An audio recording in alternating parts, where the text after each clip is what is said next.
Hello, Kidney Warriors. James here from Dadvice TV, your online kidney health coach, and this is Dadvice TV, episode number 243. Now, for those of you who are new, welcome. It is fantastic to have you here. At Dadvice TV, you are educated and empowered with information and tools to help you live the best life you can while you happen to have kidney disease. And if you are new, let me introduce myself. My name is James. I am your host, and I, too, am a kidney warrior. I was diagnosed just about 3.5 years ago. Stage 5 kidney failure. Spent a week in the ICU. Things did not look good.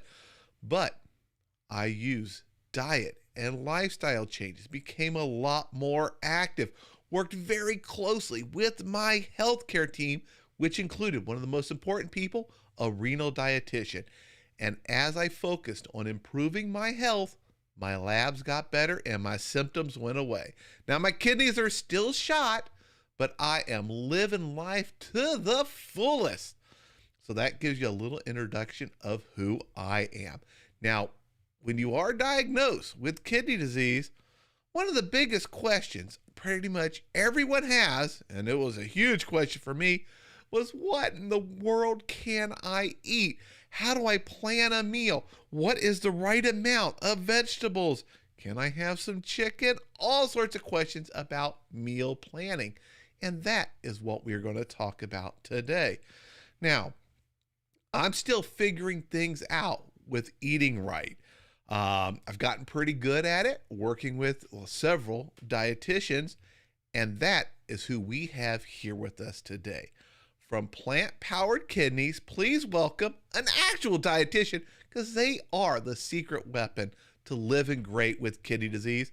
Please give a warm Dadvice TV welcome to, I gotta find my button here, Shelby Anderson. Hey! Hi. Thank you so much for having me.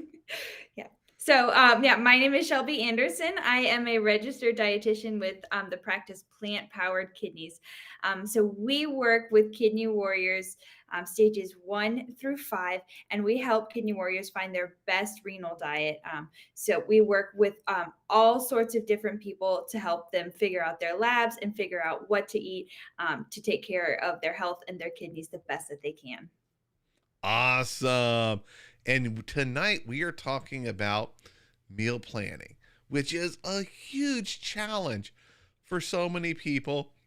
And I'll tell you, when I was first diagnosed with kidney disease, I had to go from getting every single meal through a drive-through window, which I know is the wrong way to get your food, but that's how I ate. I had to transition to where I am today, where I'm cooking all sorts of things. And it took me a while to figure it out. And as a matter of fact, my dietitian helped me with, okay, here's some frozen foods that are okay for you to eat for a little bit as we transition you, and eventually getting in more vegetables so they weren't just toppings to a sandwich. They were a main part of my meal. And now I'm loving eating. I get full. I go a little overboard, eat too much. Yeah, I got to cut down my portion sizes, but I'm eating healthy. And that's what we're going to talk about today. So, where Awesome. should we start? If a new person comes to you, how do you get them started? So that's a great question. So we really start with talking about all of the things that you can eat and that you should include. So that's really the focus of meal planning is, making sure that we're including a whole bunch of nutrient dense foods. So foods that aren't just calorie rich, but foods that are nutrient rich too, because we want to be nourishing the whole body. So that's usually what we talk about. So, you know, meal planning with kidney disease is going to be a little bit different than just meal planning for general health or meal planning in general. So there's some other things that we kind of have to consider. We really have to take into account any kind of dietary restrictions that somebody might have. So if they need to follow a low protein diet, so if they have like a set amount of protein that they can have in a day, if they have a set amount of potassium that they can have in a day. So those are all things that we'll consider when we're talking about meal planning for somebody with kidney disease. Now, if for example, a lot of people, when they first get diagnosed, they go online and they learn things like, hey, be careful for potassium. Should I automatically go low potassium just because I have kidney disease?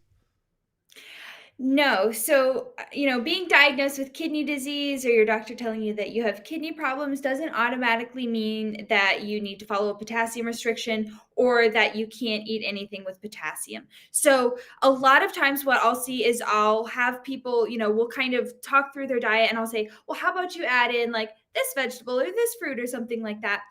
And they'll say, well, that has potassium in it. I Hmm. can't eat it. And that's not necessarily the case. So one, we look at if they need to restrict potassium at all, or two, if they do need to restrict potassium, like the portion size that's appropriate to stay within the potassium restriction, but not just aim for 0 milligrams of potassium, And to in help general. people who may be new, Mhm. who will let me know if I need to restrict something such as potassium? So your healthcare team is the only one that can tell you what you need to restrict. So your doctor or your dietitian are the ones that can tell you if you need to restrict anything and what those restrictions are. And then your dietitian will be the one to help you meal plan to fit into those, into those parameters. So they'll help you, fit your diet into a low potassium diet or fit it into a low protein diet or a low sodium diet, anything like that. That is awesome. And I think that is one of the biggest mistakes people make when they're newly diagnosed is they Right. over restrict because they go online, they read things that, phosphorus, potassium, calcium, and all of a sudden they're cutting out everything and not eating healthy and not giving their body the nutrients it needs. And it's important for everyone to know your doctor is the one who will let you know when and if you need a restriction. For example, I have no real restrictions. I got to eat healthy. Can't go crazy with sodium. That's my biggest thing to keep an eye on. And my potassium, I can enjoy a potato if I wanted to. I'm not going to do too many carbs, but I enjoy avocado. I enjoy bananas. I enjoy tomatoes. And in the beginning, I thought all those were going away, and I was so happy to learn once I started working with a dietitian that no, those didn't have to go away. I just had to watch the portion sizes. Exactly, exactly. So when we're talking about meal planning, I'm glad that you brought up portion sizes because that's one of the biggest things that we talk about is the portion size of certain things. So a lot of times, we'll talk about like portion sizes of like high protein items, or we'll talk about portion sizes of high potassium items and things like that. Um, but there's a couple things that play into an appropriate portion size for you. One is going to be, your dietitian's calculation of, what amount of nutrient you need or what amount of nutrient is going to be safe for you. But then also we need to take into consideration, what portion size is going to help keep you full and satisfied. Because that's another goal of meal planning is making sure that you feel nourished, satisfied, and have enough energy to do everything that you want to do in a day. So a lot of times when I'm working with somebody and we're, trying to plan out their meals and make sure that it's, appropriate and, safe for their kidneys, nourishing, all that kind of stuff, we'll talk about different portion sizes and we'll kind of play with the portion sizes and see exactly what's going to work. Because what we don't want to do is have such small portion sizes that you're overly hungry or you're not satisfied after meals, because that can lead to a whole other set of problems, not getting enough of certain nutrients, overeating because you're not fueling enough earlier in the day. So those are all things that we'll continue to work on when we're meal planning.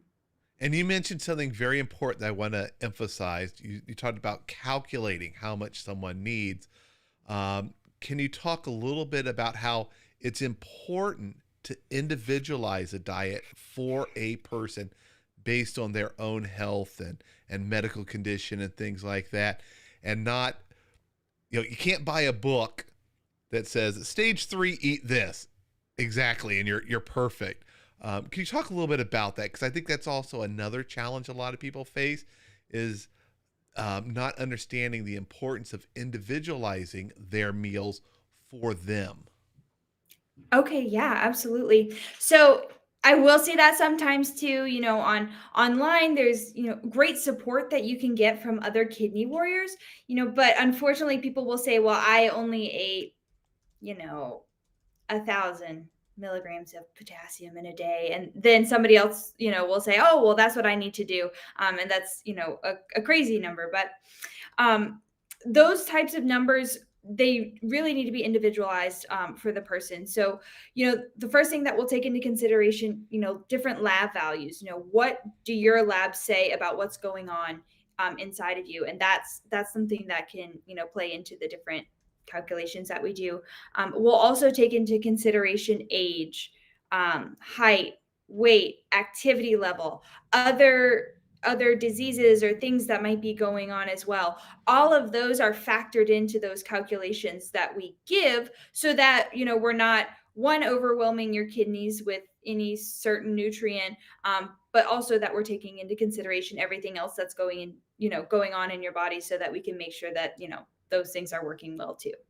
Yeah. Now, any basic rules to help someone start with their meal planning? Yes. So we do have a couple of, rules of thumb that we give as guidelines. And I want to emphasize that, these are guidelines. So if it's not perfect, that's okay. So we're not striving for perfection. We just have these guidelines to help, to help you plan out your meals and be confident in what you're eating. So first thing that we like to do, well, I like to center the meal around produce. So the typical American diet or the typical Western diet is really centered around a protein source. Mhm. And usually that protein source is going to be meat or sometimes fish or things like that. But I like to shift the focus to focusing on produce. So think about what kind of vegetable you can have for your lunch or dinner or even in your breakfast, or think about what kind of fruit you can add to your meal.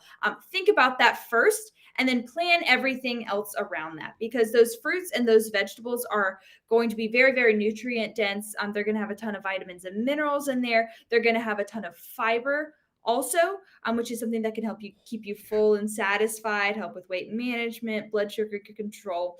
So first things first, focus on getting a good source of produce. So there isn't going to be like one vegetable or one fruit that is the most healthy thing that you can eat, because all sorts of fruits and vegetables have different vitamins and minerals. They have different nutrients in them. So instead of focusing on, just eating like broccoli or just eating berries, we want to focus on getting a variety, because again, those ones they're going to have different nutrients in them. And so you're giving your body, everything that it needs to thrive. So again, number one, focus on that produce, the fruits or the vegetables being the center of your meal. And then second, focus on getting a good variety in there. Yes, eat the rainbow. I love that. And when I first went through that exact process, it was Mhm. difficult for me because I didn't eat many vegetables. I just had like hamburger and pizza toppings in my life, you know? Mhm. So it took me a while trying different things. And it was actually pretty amazing because I discovered I love Brussels sprouts. I had that for lunch today. And I now focus my meals are around the vegetable. What is a vegetable? And how much time do I have to cook if I'm not traveling? And I, Mhm. I focus on that. And then I might be like, oh, I need to add a little extra protein. I'm gonna have a Mhm. little bit of chicken breast or something like that. Mhm. Um, Mhm. and it actually became very easy and kind of fun. And I like the way it all looks. I actually Right. take pictures of my food. I make fun of my wife for snapping pictures of her food and putting on Instagram. Mhm. But now I make up Mhm. food. I'm like, oh, it's so colorful. It looks so Right. awesome. And I take a picture of it just for myself. Exactly, exactly.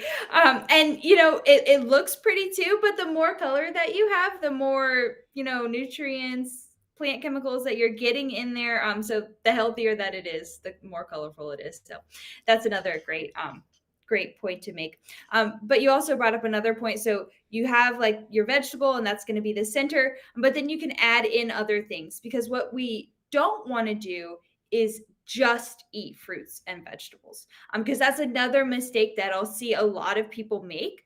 They'll just eat like a smoothie that has, um, like kale and maybe some berries and like water in it, and that's not a meal. Those are nutrient dense foods, but that's not going to be a meal, because it's missing that component that's going to help it be, like full and satisfying and give you the energy and nourishment that you need to take care of your body and have the energy to do everything that you want to do. So after you center your plate around the produce, go ahead and add like a source of protein in there. Again, your dietitian is going to be the one to tell you how much protein you need. And a lot of times, what you can do with your dietitian is you can get like a daily protein intake, but then you can work together to break it down for goals of like how much protein you need per meal and per snack. So that's absolutely something that you can work on with your dietitian. But once they give you that goal per meal or per snack, then you can, add in protein to your meal as it fits into that goal that you've set out. So there are a lot of different protein sources that can be included in a kidney friendly diet. You can include, plant-based sources.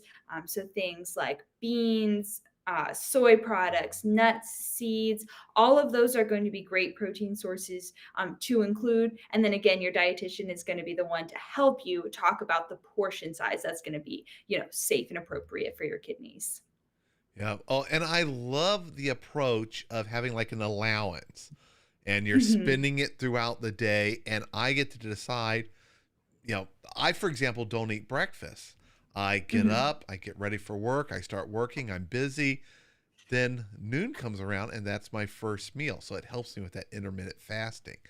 So Mhm. I can actually have a little more protein and everything else in my lunch. And I might have a snack, and then I finish my dinner by 6 o'clock. And that allowance approach really helps me to stay on track and not feel that I'm restricting things. And I can Mhm. choose, you know what, I'm going to have something, you know, I want to have more chicken for dinner. So I'll just watch Mhm. the protein that I have at lunch a little lower, not spending as Mhm. much of my allowance and spending all Mhm. of it, the rest of it, at dinner time. I love that approach. Right, right. It's much easier to do it that way. And then, it gives you that control so that you're not necessarily like guessing how much you're taking in or like overly restricting. And you don't have to feel any sort of guilt or anything like that when you do eat, something that's maybe higher in protein for dinner or something like that. So I enjoy that approach as well. So when we're talking about, meals as well, so we have the produce, we have a protein source. We'll also kind of talk about fat as well.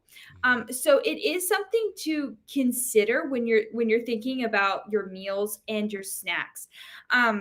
Now fat is one of those things. It keeps you full for a very, very long time, so it's very dense, and it's one of those things that can help with satisfaction, and then again keeping you full for a longer time, so that you can make it from your meal to your next snack, or from your snack to your next meal without getting overly hungry or being ravenous. And so we like to talk about very heart healthy sources of fat, and then with fat I like to again talk about, portion sizes. So we don't have to add, the entire avocado to your salad. We can add a portion of the avocado to your salad, and have it be, filling and satisfying, but not necessarily go overboard and add, excess calories or excess fat or anything like that. So that's something to kind of consider. But other, healthy sources of fat to include, like different types of oils like olive oil, avocado oil. Those are going to be healthy sources of fat. So a lot of times I'll have people,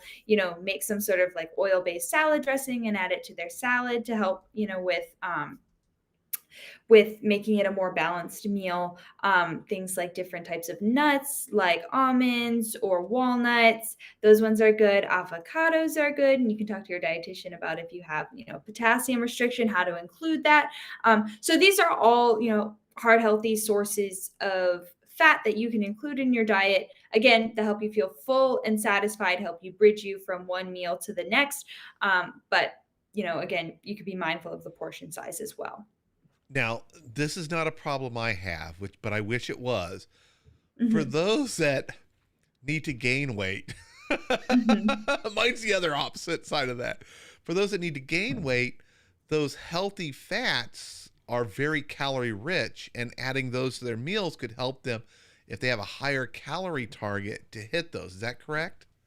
Yes, exactly. That's one of the first approaches that we'll take to those that need to, gain weight or have like lost excessive weight or something like that, because those high fat sources, there are some like high fat foods that aren't providing a ton of protein as well, which can, too much can be damaging to your kidneys. But yes, we'll talk about, like cooking with more oil, or we'll talk about adding nuts and seeds to your meals and your snacks. We'll talk about adding avocado. We'll talk about all those sorts of things. But that is one way that you can kind of bulk up your meal, and then add those calories in there. And you mentioned something I definitely want to touch on, cooking with oil. So there are Hmm. some Facebook groups out there, and I'm not very active on Facebook. Hmm. I used to be a long time ago. I rarely go on there now. But there are groups out there that talk about no oil, that pretty much like any oil is bad for you. Hmm. Can you talk a little bit about that? If I'm prepping a meal and I want to cook something in some oil, is it okay? Hmm. Sure. So I am not a fan of saying, avoid this at all costs. So there are certainly ways to include oil in your diet, and still have a healthy diet. So you can absolutely do that. You don't need to totally cut it out. One, it's very unrealistic to do that, to totally cut out oil. And then two, there are some nutrients that you can get from oil. So oil is exclusively fat. So there's not a ton of other vitamins and minerals that you're getting from it.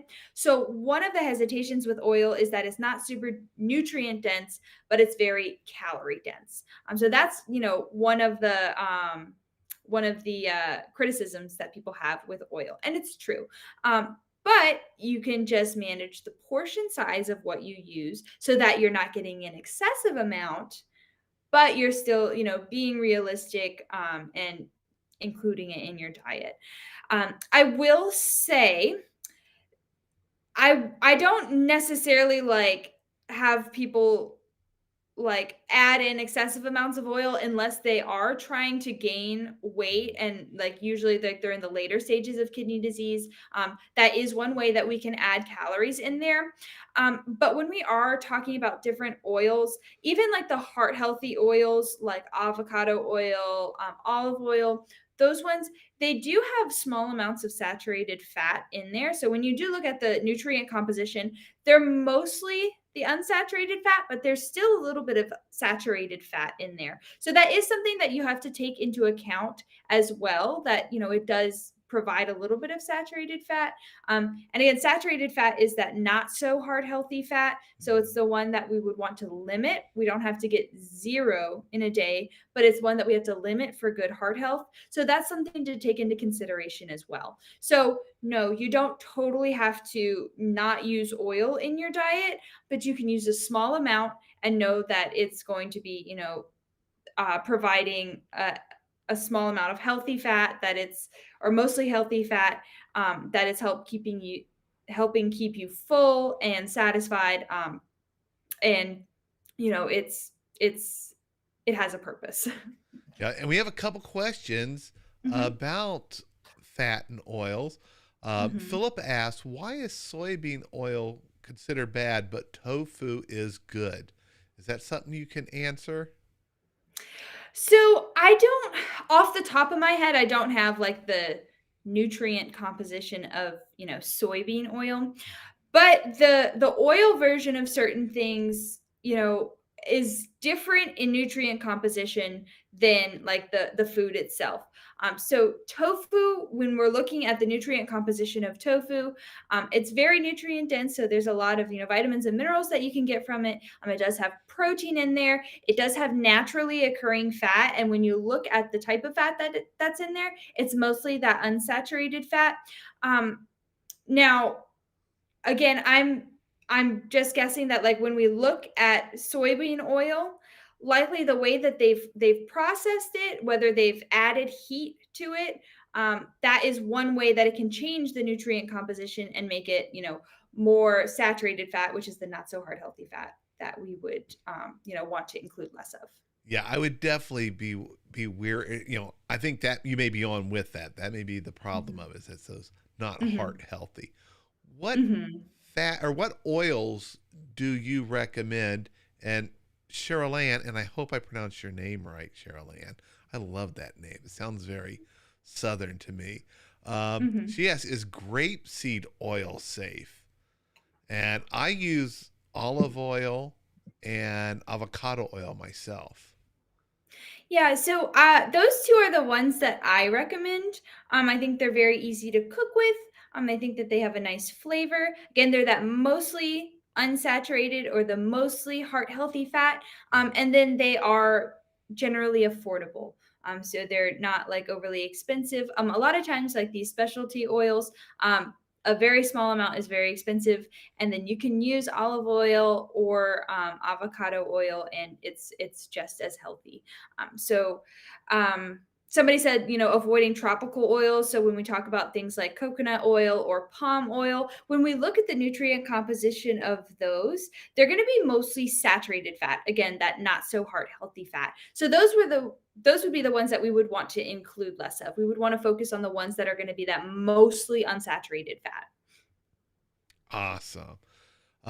And this kind of relates to those limitations. Mhm. Carlitos ask, what about sodium? Is the limit also indicated by your doctor? And I'm going to add a little bit more to his or her question. Or what is the limit, the standard limit for sodium? Because That Americans is eat way too much. They do.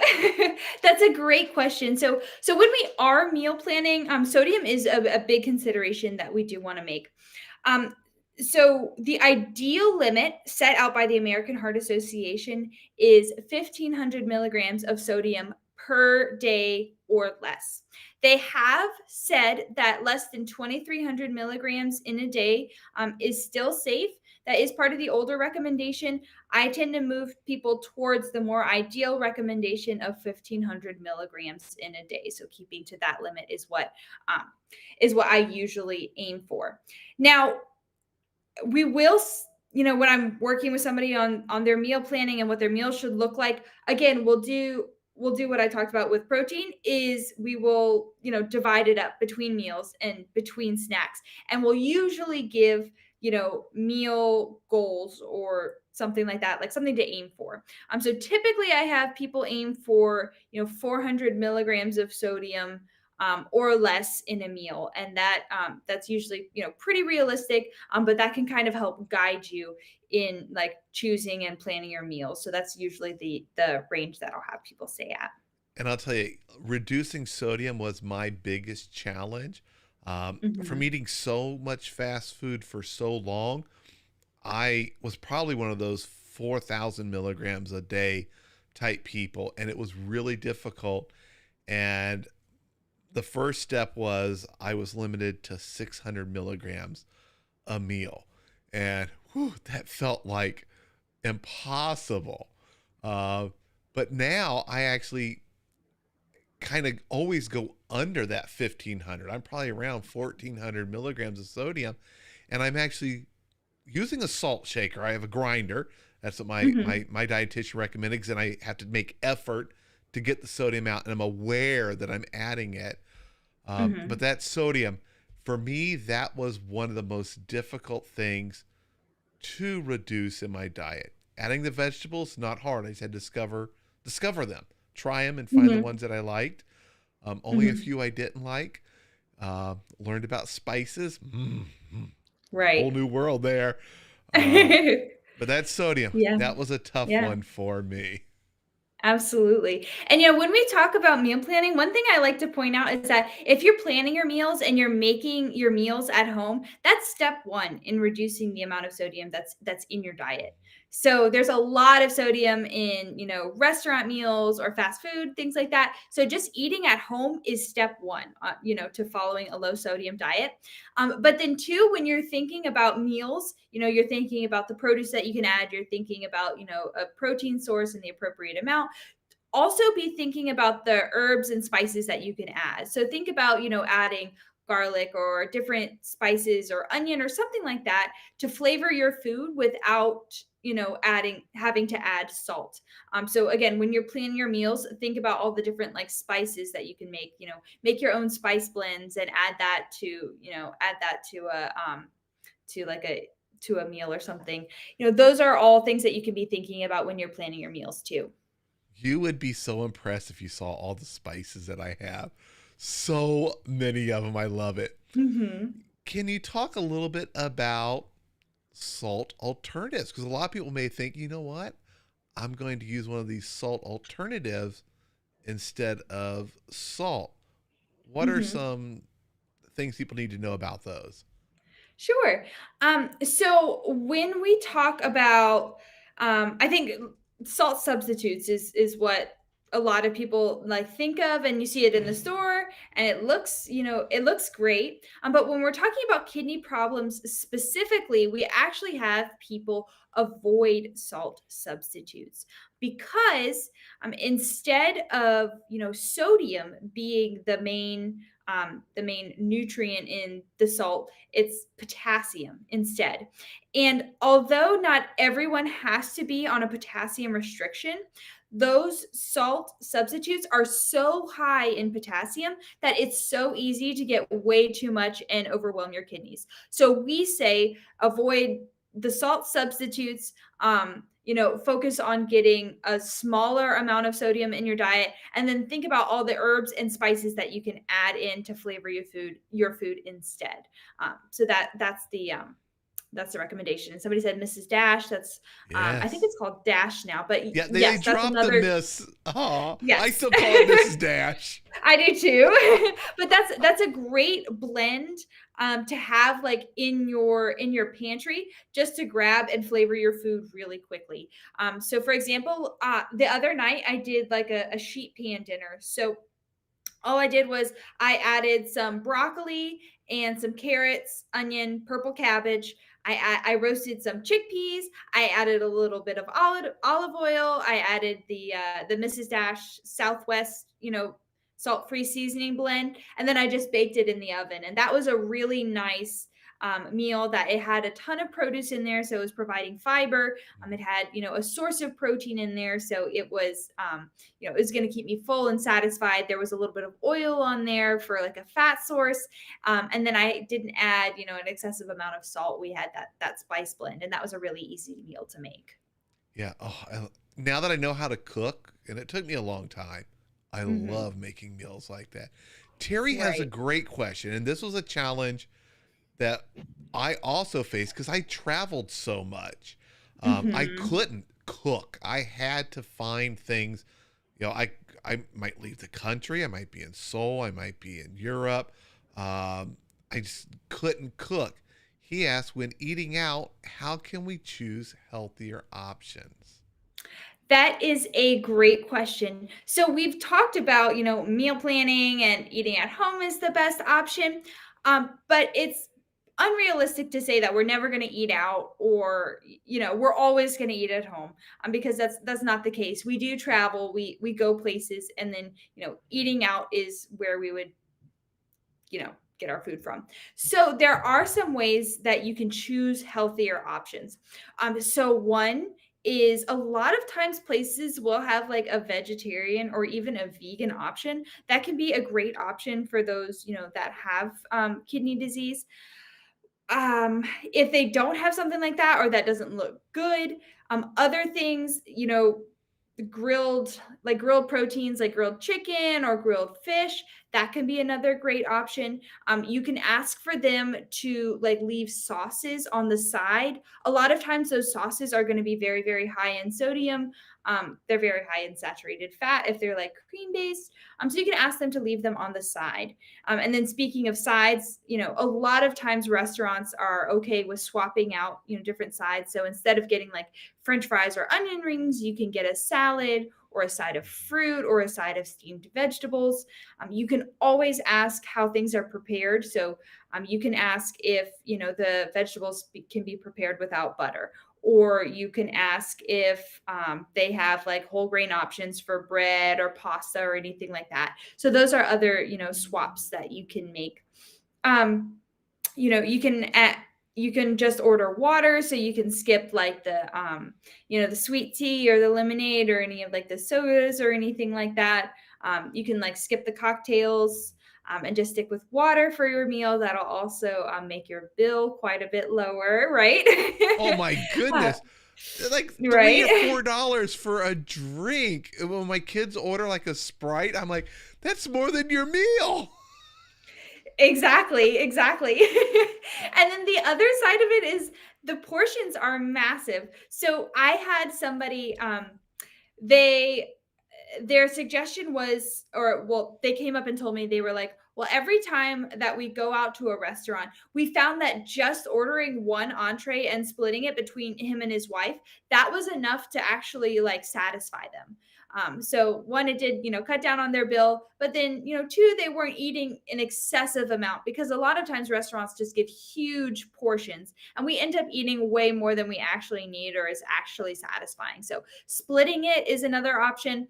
Somebody says that they, like, as soon as they order their food, they ask for a to-go container, like to come out with their food, so they can put half of their meal like in the to-go container, and then they just enjoy half of the meal. And they've found that it was, just as satisfying. They didn't feel overly stuffed, anything like that. And then they had, a second meal after that. So that's something else that you can do when you're dining out. One thing I will have people do too is just look ahead at the menu. So you don't necessarily, like, you don't want to go somewhere and be like stunned, at the menu, or like surprised by anything. If you look at the meal or look at the menu ahead of time, you can kind of plan it out, and you can think about like the questions that you want to ask, or maybe certain substitutions that you would make. And then you can always, if you're working with a dietitian, you can, ask them what their recommendation on the menu would be. So that's another thing that you can do is look ahead. And a lot of times restaurants will have the menu online or available some way. Awesome. And, Hmm. I love looking ahead. As a matter of fact, tomorrow, taking a road trip, going up to Hmm. Dearborn, Michigan. So, woohoo! It takes me like 5 hours. It's a 3.5 hour drive, but I stop and, you know, I enjoy the drive up there. But I looked ahead at where I was going to eat tomorrow night for dinner, and I already planned it all out. For work on, I'll be in the office on Thursday, and I asked them, I said, hey, can I get the menu for wherever we're all going for lunch? Let me know where it is so I can get the menu. And I've already went through and I planned my meals. And it was a little challenging because I'm going through and I picked something that looks so healthy, but 1,300 milligrams of sodium. I'm like, and I could fit it Wow. in, but I'm like, that's like my day's worth. So I tweaked some things. I called the place up and I asked them some changes I'd like to make if it was possible. And I told them, it's the sodium. I just can't have too much of it. And they were Mhm. accommodating. It was fantastic. Planning ahead, even making a call to a restaurant. And I'm never shy to call. For any of you out Mhm. there, you see something you want to try, there's some product that's out there. Call whoever makes it. See if they got any coupons. You'd be shocked how many times they'll send you a coupon. You can go get it for free to try it out and see if you like it. Right? Never shy to make those phone calls. And I had a question here from Renee, and I know people who have the same exact challenge. How do you not get so bloated from adding more vegetables, beans, and fruits to your diet? Oh, that is a great question. So vegetables, beans, and fruits, we've talked about fiber quite a bit. They have a lot of fiber in there. So as you're like, moving towards a more kidney friendly diet, and you're adding those things in, if you add them in too quickly, your body's definitely not used to that much fiber in your diet. It's a pretty big adjustment, and so you might feel like excessive bloating, gas, uncomfortableness. So I recommend adding in, fiber, just a little bit every week. So usually we'll get like a baseline for where somebody is, say they're eating like an average of 15 grams of fiber in a day. And then in That's 1 week, I know, in 1 week, we'll add, um, we'll add 5 grams of fiber. And then the next week, we'll add another 5 grams of fiber. And we'll build up slowly so that we're not overwhelming your gut and, making you feel, uncomfortable. But we're also, continuing to add those types of things in. Another thing that I recommend when, people are experiencing that uncomfortableness is one, just making sure that you're slowing down when you eat. So really, when you like, slow down and you're not trying to shovel everything in there as quick as you can, that can really help, cut down on the bloating and the excessive gas. And I think that that's something that, a lot of times people forget about. Also, when we talk about portion sizing, so not eating too much and really being in tune with when you're actually full and satisfied and stopping then, that's another way that you can cut down on, bloating, excessive gas, all that kind of stuff. The other suggestion is after your meals, go take a 10-minute walk. So just, walk around. You don't have to just, stay seated or lay down or anything like that. You can go take a walk with a family member or really just be up and moving right after you eat. And I'm not saying, go on a run, but like go on a gentle walk. And then, and, and then that can help, reduce the amount of like bloating and gas and all that kind of stuff. So those would be my suggestions. To help with that. But it is a very common side effect. Unfortunately, that's probably the one complaint that I hear the most is people are like, is it normal to have this much gas? And when you are adding way too much fiber too quickly, it would be uncomfortable like that. So add it slowly. Be sure that you're drinking enough water throughout the day, and then eat slowly. Don't eat too much. Make sure that you're walking after meals. Yes, and if you don't want to go out and walk, my favorite new thing, we were talking about this in the chat a little bit, is I put on my Oculus and I play this game called Beat Saber. You're dancing and got lightsabers. You're moving all over the room. Over this weekend, I got over 9,000 steps in playing Beat Saber throughout the day. Oh my Even gosh. outside, my kids were doing stuff. I'm like, okay, I got to sit here. I got to be here for them. I just took it with me, popped it on, and I probably look stupid for everyone watching me, but great exercise. It gets you moving. Right. And I want to comment on that adding too much fiber too quickly. I discovered that in my mind, you think fiber, it helps get things moving, helps you go to the bathroom.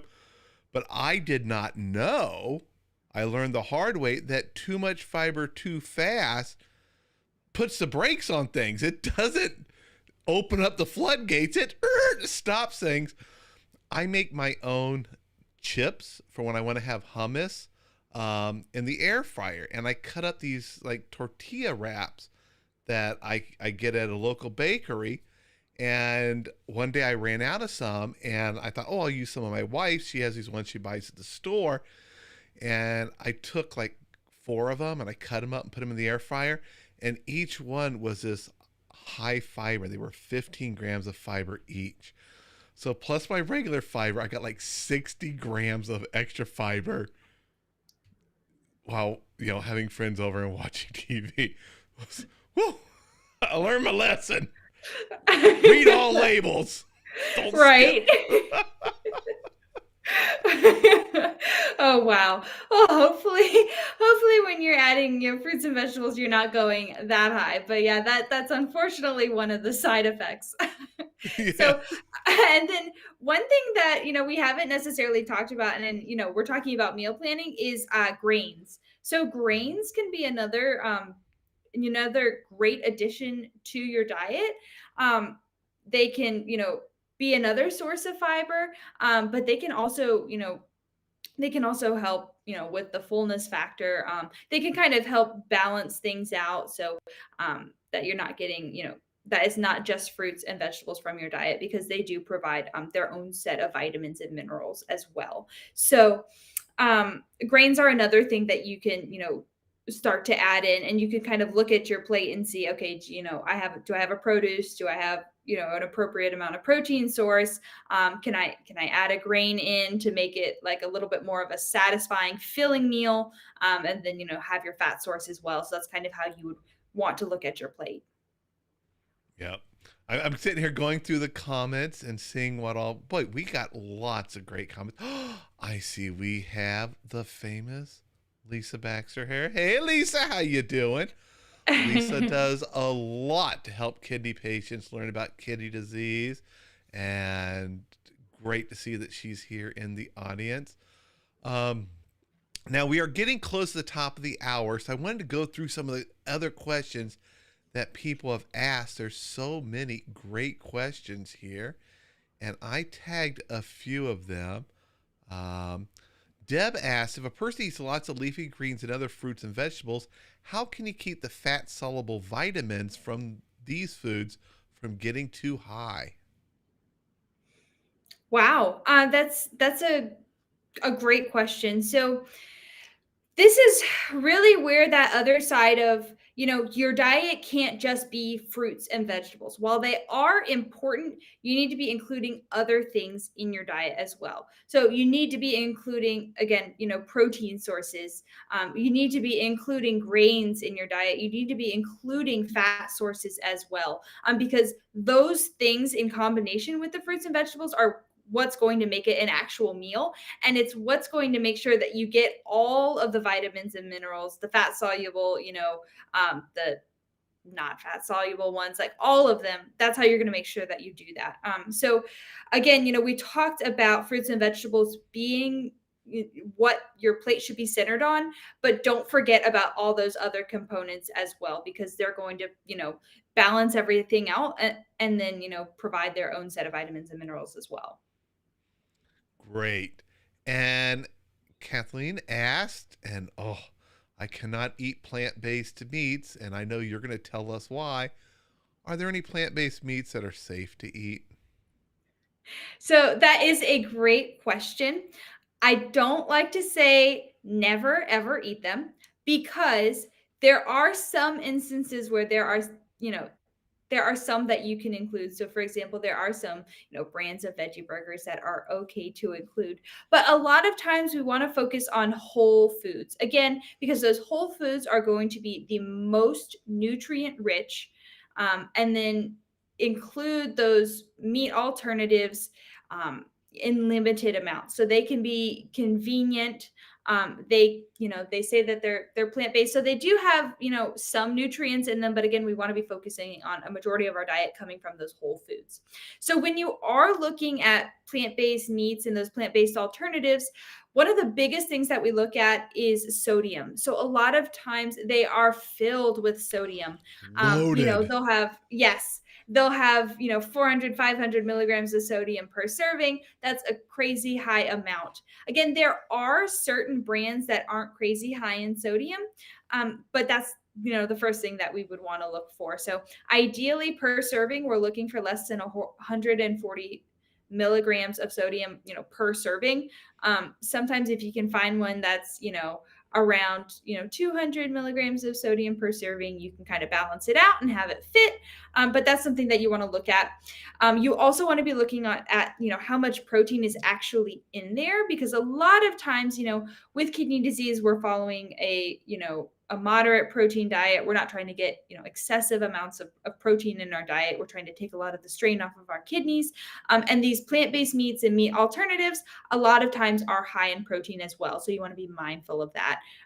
We also want to be mindful of just how much saturated fat is in there. Again, that's the not so heart healthy fat. So those are all considerations that you want to make. Again, they can be convenient, they can be tasty. There are some brands that are better than others. So for example, like Dr. Prager's veggie burgers, some of them are okay, like Hillary's veggie burgers, those ones are okay. But a lot of times we want to be focusing on those whole sources of protein, our nuts, seeds, beans, legumes, soy products, those types of things. Yeah, and someone had asked about the Impossible Whopper, and I'm going to answer that. Um, so I tried one of those Impossible Whoppers. One day I thought, Mhm. you know what? I'm going to go to Burger King. It's been years, and I'm going to try that Impossible Whopper because they say it tastes. Those commercials, those people could not believe it wasn't an official Whopper, a real Whopper. It Mhm. did not taste like a Whopper. I could tell it was plant based. And the patty, if I remember right, was 600 milligrams of sodium, almost another 100 milligrams in toppings, and the bread of sodium. There was just so much sodium right there in a single Whopper, no cheese, plant based that they push as being healthy. It, I just skip all those, or for the most part. Now I do skip all of them. During my Mhm. transition period from getting used to eating fast food to learning how to cook and cooking at home, I did use a few of them. There was a chicken patty that I used. I can't remember who made it, but it was a lower sodium. It was still high sodium. I couldn't Mhm. double them up, and I had to watch what I ate the rest of the day. So I would avoid the Impossible Whopper. Um, I there's would as so well. many more things you can have that are more delicious. Yes. Someone asked, they asked about anemia. They've got the low iron, so they've got a low hemoglobin, probably a low red blood cell count. Mhm. What are some iron-rich plant-based foods that I can include on my plate to help me get iron, so that hopefully I can avoid that awful part of anemia? Mhm. Yeah, so there are a ton of things that you can do to, address anemia through your diet. And so a lot of times that's what we'll talk through. We'll talk through including iron-rich foods. So, we do talk about plant-based ones that you can include, just because protein is another consideration. Certain types of meats and things like that will have iron as well. But we again try to balance it out with getting the right amount of protein in your diet, because a lot of times those iron rich foods are also going to be high in protein. So it's really a balance. But ones that you can include, so like chickpeas are going to be good sources of iron. Dark leafy greens, good sources of iron. Other sources like different types of beans. Those ones, another other good sources of iron. And then we recommend eating those high iron foods with foods that are high in vitamin C. So vitamin C can actually increase the absorption of iron in your body. So high vitamin C foods are going to be things like strawberries, citrus, those types of things. Those are all going to be good sources of vitamin C. So we recommend eating them in the same meal, to one, get a good source of iron, and then two, increase the absorption. Some other things that you can do, if you have like cast iron cookware, Mm-hmm. that'll seep a little bit of iron into your food, so that can increase the amount of iron. It's not a crazy amount, but it can help. So if you have cast iron cookware, cook with your cast iron skillet. There's also products out there, they're like the iron fish that you can add to like a Yes. stew, and that'll seep a little bit of iron into your food. So that's something that you can do as well. Um, But again, a lot of times those foods that are high in protein are going to be good sources of iron as well. So if you've talked to your dietitian and you include meat in your diet, like a lot of red meats can be good sources of iron, or like different types of like plant-based sources. Again, those ones can be good sources as well. Awesome. And here's a question which I wanted to ask earlier and I forgot. Mhm. Does plant-based mean vegetarian? Oh, that's a great question. So one, I've mentioned plant-based, and it's a buzzword. It's really popular right now. People like associate plant-based with being healthier, and that's not necessarily what that means. Plant-based is not the same as vegetarian. So vegetarian means that you don't eat like animals, so you don't eat meat, fish, poultry. Um, or sometimes people will include fish. That's kind of up to preference. But plant-based just means that it is derived from plants. So a lot of times people who are not vegetarian can include plant-based meals or plant-based products in their diet. So moving towards a more plant-based diet doesn't always mean that you have to go full vegetarian. All right. Now, if someone needs to monitor their phosphorus, which is phosphorus, that sneaky snake in so many things, um, it's not on the label. What do you recommend they do to help in monitoring their phosphorus intake? That is a great question. So, one, if you're not already tracking your intake, it can be really helpful to track what you're eating. So it takes the guesswork, exactly. It takes the guesswork out of, if you fitting into your appropriate nutrition parameters. Um, so that would be the number one thing. And then a lot of times, these tracker apps, they'll track phosphorus for you. So that is the number one way to see how much phosphorus you're actually taking in. Now, if you need to cut down on the amount of phosphorus that you're taking in, first thing that we'll do is we'll look at phosphorus additives. So again, we want to include more whole foods. So we want to be meal planning, cooking at home, all that kind of stuff. But, we will sometimes include processed foods in our diet. That's just kind of how it is. When you're looking for a processed food that is more kidney friendly, you want to look in the ingredients and see if there are any phosphorus additives. So that'll mean anything that starts with PHOS or that phos.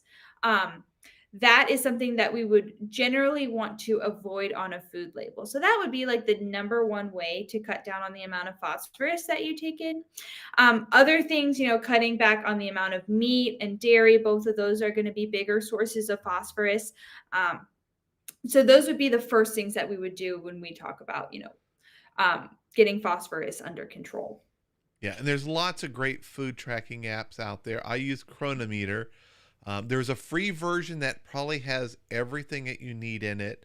I use the pay version because I can set my limits. Like here's my minimum and max for sodium, and I can make sure I'm getting there, and it'll warn me if I go over. But more Mhm. importantly, the paid version has a cloud-based interface where you can Mhm. see all your logs and your stats, and my doctor has a login for that, so they can look and see how I'm eating, as long as I am tracking it. Sometimes I cheat and it doesn't make it into the app just because I don't want to hear about it when I visit the doctor. But that's a nice function of it. But there's so many apps out there. I'd encourage everyone, try them, find one you like. You don't have to pay for them. The free ones work great, though a lot of time and effort went into making those apps. I'm sure they would appreciate if you did pay for them. We'll have to see if we can get a sponsorship, like where we can give out some logins to Chronomy. I'm gonna call them. Mhm. I'm gonna reach out. Okay. Just like I mentioned earlier about the chemo, I'm gonna reach out and find out what we can do. See if we can give away, because I love it. It's great, and Mhm. for those that are really, really watching what they take, especially very low kidney function, it's an outstanding app. Right. Now we are at the top of the hour, so it's the end of our time together for the evening. This has been fantastic. So much great information.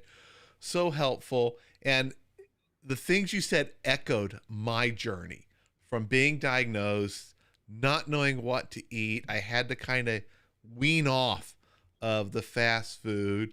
And then I had to learn how not just to prepare my meals, but I had to learn how to cook things.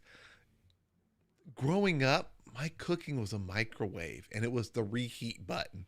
I looked for a reheat button and a popcorn button whenever I got a microwave. That was all I cared Mhm. about. Nothing else mattered. But now I'm making food. I'm eating great, following all these things that you talked about. It's Mhm. helping me to stay healthy, helping me delay, and hopefully for decades, the need for dialysis. I got my energy, lots of iron. I love cast iron cookware. That little bit of extra iron in everything I cook in there, it's just helping me. It isn't hurting me. And I hated anemia. So thank you so Mhm. much for all these great tips. And I want to thank everyone out there. This is the last scheduled show for this week. I will be back on, Monday. Dr. Gibney's back. Oh, you guys are going to love Monday's talk. So make sure and be back here Monday. And thank you again for being here with us. We appreciate everyone out there. If you found this video helpful, give it a thumbs up. I love seeing how many thumbs up we get, and it helps YouTube recommend it to other people. All right, everybody. I'll see you all in the next video. Bye, everyone. Bye.